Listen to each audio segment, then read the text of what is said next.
आवाडे ही आता आघाडीवर आहेत असं आपल्याला पाहायला मिळतंय. 9व्या फेरी अखेर राहुल आवाडे यांना 6,966 आणि मदन कारंडे यांना 3,480 मतं पडलेली आहेत. राहुल आवाडे यांनी निर्णायक आघाडी या इचलकरंजी विधानसभा मतदारसंघातून घेतलेली आहे. त्यामुळं त्यांच्या कार्यकर्त्यांनी देखील आता जल्लोष करण्यास सुरुवात केलेली आहे.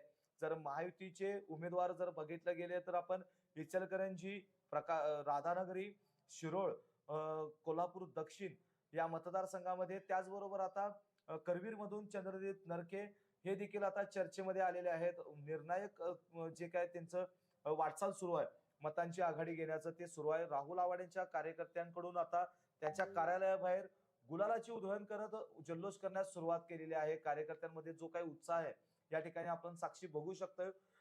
मोठा उत्साह या कार्यकर्त्यांमध्ये आपल्याला दिसतोय. एकमेकांना गुलाल लावून राहुल आवाडे यांना मिळालेल्या मताधिक्याचा आनंद